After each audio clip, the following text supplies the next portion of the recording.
E aí, tudo bem com você? Bem-vindo de volta ao meu canal e hoje chegou o dia da gente falar sobre o Ryzen 7 5700G. Então fica comigo até o final desse vídeo que a gente vai dar uma olhada nos detalhes desse processador. Eu separei aqui também o que pode ser uma configuração ideal para você montar um computador com esse processador e a gente vai saber se ele dá conta aí do trabalho com design gráfico, edição de vídeos e 3D. E como de costume, já vou pedir para você ir deixando aquele seu like aí, se inscrever no canal e ativar as notificações se você ainda não for inscrito, para você receber a informação sempre que tiver um vídeo novo por aqui. Então bora lá, vamos dar uma olhada no Ryzen 7 5700G.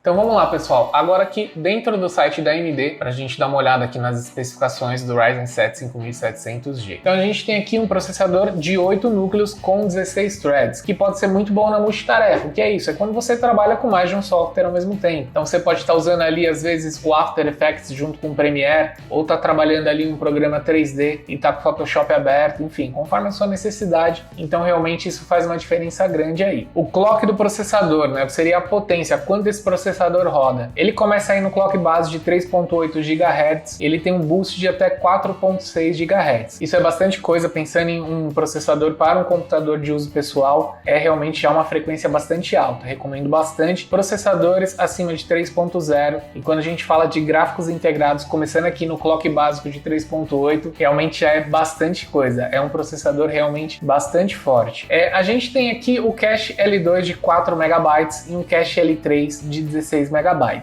Aqui vale uma explicaçãozinha, o que é esse cache, qual que é a influência disso, se esse cache é bom, se não é. Poderia ser melhor. Como funciona basicamente o processador? Vou contar uma historinha rápida aqui. Inicialmente, quando você liga o seu computador, iniciou tudo, vou abrir um programa. Você vai lá, clica no programa, o processador vai lá no seu HD para iniciar o programa e ele começa a carregar as informações na memória RAM, para quando ele precisar pegar essas informações, ele não ter que ir novamente no seu HD, fazer um caminho maior e mais demorado. É por isso que as memórias, quanto maiores e quanto mais rápidas, melhor são para você ter no seu computador. Só que isso também já não é tão suficiente, porque esse caminho até a memória RAM também leva um tempo. E é por isso que o processador tem esses caches aqui, que você vê L2, L3, que são como se fossem mini memórias dentro do próprio processador, subdivididas em cache L1, L2 e L3. Cada nível deles armazena de uma forma diferente aí dados, informações, arquivos. O cache L2, por exemplo, é um subnível que ele vai guardar ali informações e dados que o processador vai acessar mais frequentemente, isso está mais próximo aí do processador. E o cache L3, ele guarda arquivos mais genéricos que o processador também vai precisar ali em algum momento, por isso que ele precisa ser maior, porque ele tem, vamos supor, menos filtro do que ele guarda. O cache L2 ele tem um pouco mais de precisão nos arquivos e dados que ele vai armazenar ali para acesso rápido do processador. Por exemplo, quando a gente compara aqui com um processador sem gráficos integrados, tá? Que é o Ryzen 7 5800X, ele tem aqui no cache L3 um total de 32 MB. Ele vai acabar tendo um desempenho um pouco melhor do que o nosso Ryzen 7 5700G, embora que a gente tem o gráfico integrado, e se a sua necessidade parar no gráfico integrado, não precisar de uma placa de vídeo futuramente, então você está muito bem atendido por esse processador aqui. Mesmo que aqui no cache L3 a gente tem aqui uma certa limitação. Mas basicamente é isso, o processador inicia pegando informações no HD ou SSD, depois ele carrega essas informações na memória RAM e ele vai pegar essas informações na memória RAM, no HD e no cache. Então por isso que é importante a gente ter um processador bom de cache, porque isso faz diferença aí na velocidade com que o processador vai pegar essas informações aí. Normalmente processadores um pouco mais high-end, eles são muito bons de cache L2 e de cache L3. Isso deixa aí a execução dos softwares, dos programas mais rápida. O encaixe desse processador na placa-mãe é o AM4, então se você não está muito ligado, está começando agora a procurar, tem encaixes diferentes para processadores Intel e para processadores AMD. Na Intel ainda tem uma variedade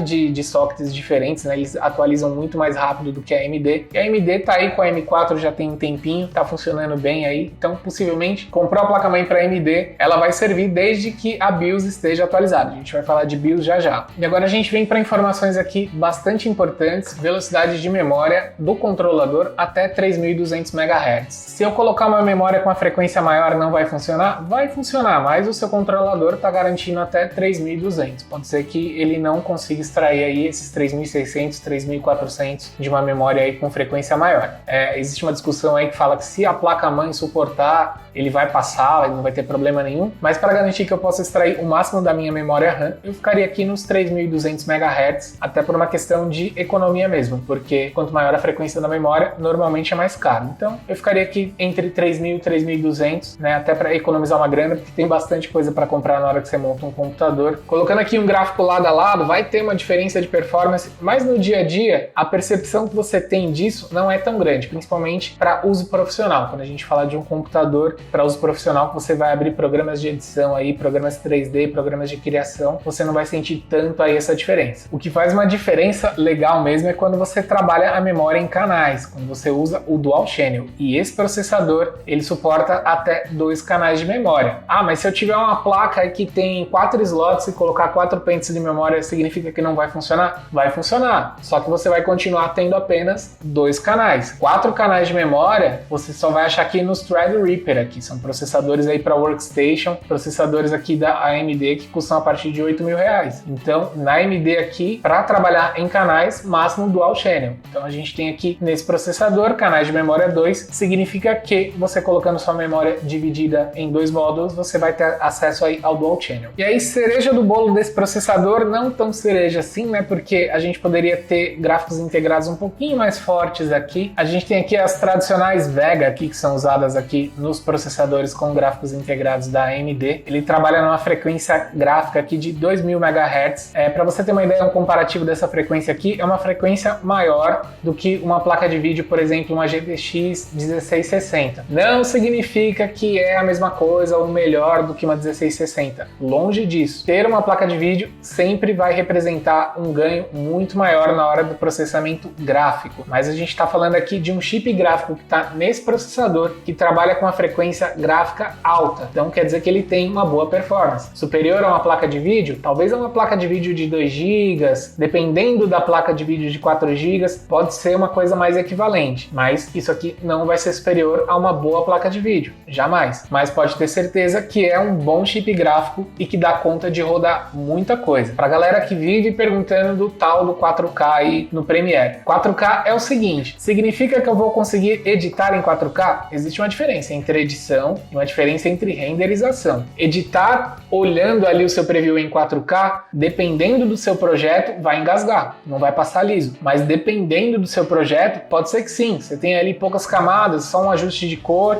pode ser que você consiga editar ali olhando seu preview em 4K. Mas quando a gente está falando de um projeto muito pesado aí, com muitas camadas, muitos efeitos, no After também, você tem muito efeito ali em um projeto seu, pode ser que você realmente aí tenha um engasgo, você tenha que reduzir aí no Premiere, por exemplo, a resolução para você acompanhar a edição aí com menos resolução, mas para renderização ele vai renderizar. Vai demorar um pouco mais do que demoraria com uma placa de vídeo? Vai demorar, obviamente, mas a gente está falando aqui de um processador com gráficos integrados. Uma coisa não substitui a outra. Então só para você ter uma ideia aqui, ó, peguei aqui uma placa de vídeo, essa que eu falei para vocês, uma 1660, custa quase R$5.000 atualmente, né? Pela alta de preços aí das placas de vídeo, você vai achar placas de vídeo aí a partir de R$2.500 e a gente está falando de um processador que custa menos de R$2.200. Então nesse pacote aqui você tem gráficos mais processamento por R$2.200. Só a placa de vídeo você precisa desembolsar aí perto de R$5.000 para ter uma boa placa de vídeo aí, uma placa de vídeo que já faça bastante diferença. Placas de vídeo mais de entrada podem fazer diferença também? Fazem diferença. Se você pegar uma 1650 aqui, já vai fazer bastante diferença. Pode ter certeza que sim, mas o nosso foco aqui é a gente falar do processador com gráficos integrados. Indicação é que você use sempre bastante memória quando você usar um processador com gráficos integrados, porque diferente de uma placa de vídeo que tem a própria memória, ele vai precisar usar a memória do computador para os gráficos integrados. Então vamos seguir o jogo aqui, vamos montar a nossa configuração para a gente saber como a gente pode montar um PC legal com esse processador. Então a gente vai olhar aqui peça por peça, eu separei peças compatíveis aqui para você poder usar com esse computador e montar uma configuração suficiente para você já trabalhar com esse processador aqui. Então a gente já vai aqui, ó, olhar o custo dele. Atualmente a gente vai achar esse processador custando a partir de de 2.100 até 2.500, dependendo de onde você comprar. Eu encontrei esse processador aqui na Magazine Luiza, vendida por Kabum, embora na Kabum custe mais caro. Para quem não está sabendo, a Magazine Luiza comprou a Kabum, então Kabum agora é uma marca pertencente aí à Magazine Luiza. Luiza Trajano está comprando tudo. Sou rica! Então você tem aqui esse processador custando R$ 2.184,42. Para efeito de comparação, um processador um pouco mais equivalente da Intel seria um Core i7 11700, aqui da 11ª geração, custando R$ 2.300. Eles têm a mesma faixa de preço, mas se você tiver na dúvida aí entre esses dois processadores, eu procurei um benchmark aqui e comparei os dois, ó. Coloquei aqui a AMD Ryzen 7 5700G e o Intel Core i7 11700, os dois com gráficos integrados. São processadores da mesma faixa de preço, embora o AMD Ryzen 7 5700G leve uma vantagem aí. Ele tem um clock um pouquinho mais alto, ele tem um TDP um pouquinho mais baixo. Os dois têm a mesma quantidade de núcleos e threads, né? Mas a gente tem o processador da AMD aqui, em alguns aspectos aqui, levando um pouquinho de vantagem. Ele acaba tendo uma pontuação aqui ligeiramente maior, tá? Então, quando a gente compara aqui custo-benefício, compara aqui capacidade, compara aqui vários aspectos aqui, quando a gente vem aqui no benchmark, a gente vê realmente que o AMD Ryzen 7 5700G em relação ao Intel Core i7 11700, pensando no que custam esses dois processadores, a gente acaba aqui tendo uma vantagem quando a gente escolhe o AMD Ryzen 7 5700G. Placa-mãe para esse processador. Eu escolhi uma placa-mãe simples, suficiente para você colocar esse processador que tenha a BIOS atualizada para ele. Informação de BIOS eu procurei no site da ASUS. Então fala para mim aqui que a Prime A520MK tem a BIOS atualizada aqui para Ryzen 7 5700G. Ele fala que tem uma mensagem aqui falando que se você tiver uma versão inferior de BIOS, você vai precisar fazer a atualização dessa BIOS. Mas é praticamente certo que comprando essa placa-mãe aqui, você já vai ter a BIOS atualizada, então vai ser só mesmo montar e colocar o processador que ele já vai reconhecer. Ela está custando R$ 539,90. É uma placa que tem aqui, ó, 2 slots para você colocar. Lembra que eu falei que esse processador ele aceita só o Dual Channel, então você não precisa ter muito mais slots aqui, a não ser que você esteja reaproveitando aí alguma memória que você já tem e quer colocar, né, em mais 2 slots. Mas enfim, eu acho que para trabalhar no Dual, 2 slots são suficientes, principalmente montando um computador novo, que você vai comprar um par de memórias iguais. Precisam ser memórias com a mesma capacidade e a mesma frequência para você acessar o Dual Channel da melhor forma. Futuramente, para fazer um upgrade, colocar placa de vídeo, tem aqui também já o slot aqui bonitinho para você colocar sua placa de vídeo. Essa é uma placa-mãe realmente de custo-benefício bastante básica, mas bastante suficiente para você instalar esse processador e começar a trabalhar com o seu computador. Memórias para esse processador, eu acho que vale muito a pena colocar 32 GB de memória nesse processador para montar essa configuração aqui. E eu separei esse par de memórias aqui, a Data XPG, de 3.200 MHz de frequência. Lembra lá que quando eu falei do controlador de memória do processador, ele garantia até 3.200 MHz, então a gente pode se manter nisso aqui comprando esse par de memórias, que com certeza em Dual Channel, mesmo nessa frequência aqui não sendo a frequência mais alta, a nossa placa-mãe inclusive suporta uma frequência maior de memória, mas como eu falei, prefiro me basear pelo controlador de memória do processador e ficar ali alinhado comprando uma memória compatível. Pode ficar tranquilo que essa memória aqui vai funcionar muito bem nessa configuração. Esse par de memórias está saindo aqui por R$ 1.139. Você pode achar memórias com a frequência um pouco mais baixa, um pouco mais baratas, mas eu acho que entre 3.000 e 3.200 é o suficiente aí para você ter um bom desempenho e ficar nessa faixa de preço aqui, pagando entre R$ 1.000 até R$ 1.300, é o que você vai gastar num par de memória desses. Pode procurar em sites internacionais, memórias mais baratas, aí fica a seu critério. Eu gosto muito da XPG, eu acho que são memórias muito boas, eu recomendo bastante, eu acho que vale a pena você investir um pouquinho mais em um produto um pouquinho melhor para você ter mais garantia aí no funcionamento desse produto dentro da sua configuração. Como de costume, eu vou te indicar aqui um SSD NVMe para você instalar o sistema operacional, instalar os seus programas e poder ter mais velocidade aí no acesso dessas informações. Então, trabalhando com SSD NVMe, que é mais rápido que um SSD normal, mais uma memória RAM rápida, com um processador com bom cache, você vai ter realmente velocidade aí quando você estiver usando o seu computador. Esse SSD NVMe está custando aqui R$ 196,90 aqui no site da Kabum. E para a gente ter a armazenamento, para a gente guardar aqueles arquivos que você já usou ou pretende usar no futuro, uma espécie de backup, aqueles arquivos que você não usa muito, um HD maior, você pode usar um HD aí de 500 GB, 1 TB, até 2 TB ou maior, dependendo do que você precisar. Separei aqui um HD Seagate Pipeline, é um HD de 1 TB, igual o HD que eu tenho aqui, é o mesmo HD, tá até mais barato do que eu paguei na época que eu comprei o meu, custando 234,24, vai ficar com 1 TB aí, mais um SSD NVMe, é uma boa dupla aí para você trabalhar, ter velocidade no acesso dos programas e ter bom espaço para armazenamento. Fonte, separei uma fonte aqui de 500 watts, é uma fonte suficiente porque você tem basicamente placa-mãe, processador e HDs aí, SSDs, então você não tem muitas coisas aí demandando aí de uma fonte para você ter uma fonte muito mais forte do que essa. 500 watts de boa qualidade é suficiente, ainda com uma certa folga aí para você trabalhar. Separei aqui uma fonte EVGA 500, uma fonte White com 80% de eficiência, custando R$ 299,90, uma fonte bivolt. Recomendo sempre que você pegue boas fontes, EVGA, Corsair, uma outra marca aí que você goste, mas que sejam marcas boas. Não economize em fonte, fonte é coisa séria.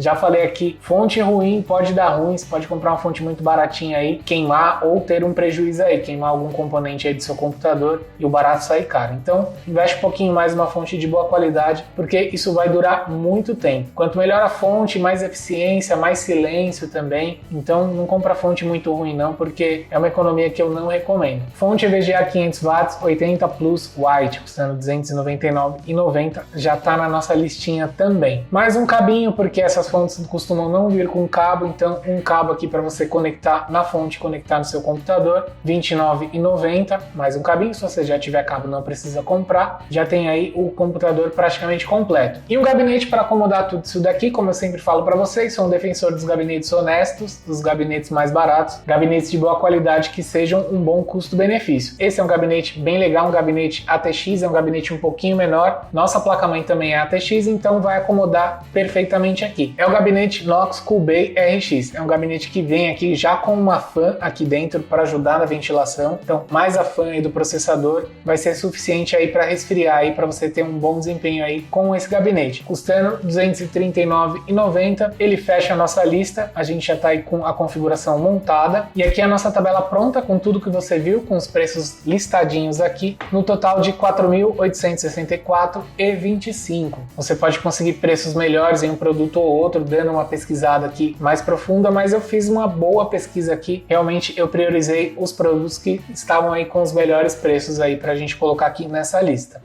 Essa é apenas uma sugestão de configuração, uma configuração que já vai funcionar muito bem aí com esse processador. Você pode fazer sua pesquisa, mudar uma peça ou outra, comprar aquela que você acha que é melhor para você, mudar gabinete, enfim, colocando aqui o que eu acho que funciona, o que eu acho que tem um custo adequado, um bom custo-benefício e com certeza já vai te atender aí para trabalhar com o nosso Ryzen 7 5700G. Pensando nesse momento aí de placas de vídeo custando muito caro, essa pode ser uma boa opção para você ter um bom computador para uso profissional. E se você gostou desse vídeo, se ele te ajudou e você acha que ele pode ajudar mais alguém que você conhece que também está nessa mesma procura aí de montar um computador, está buscando informação, quer também um computador para uso profissional e não sabe muito bem onde conseguir mais informações, encaminhe o link desse vídeo, encaminhe o link do canal e com certeza aqui nesse canal tem muito mais conteúdo, tem outros vídeos aí que podem te ajudar bastante e podem ajudar quem está procurando informações para montar computadores para usos mais profissionais. Não esquece de deixar aquele like aí se você ainda não clicou, já clica nesse like aí, se inscreve no canal se você não está inscrito, não custa nada, é rapidinho e você vai fazer parte aqui de uma comunidade bem legal. Tô sempre pesquisando, sempre trazendo informação e quanto mais esse canal crescer, maior a possibilidade de eu trazer produtos aqui, conseguir parcerias e trazer informações cada vez mais legais para você. Muito obrigado por assistir esse vídeo e eu vejo você na próxima. Até mais! Esses vídeos que eu estou deixando aqui na tela são vídeos que você pode gostar e que podem te ajudar também. Então clique em um deles e continue aqui com a gente.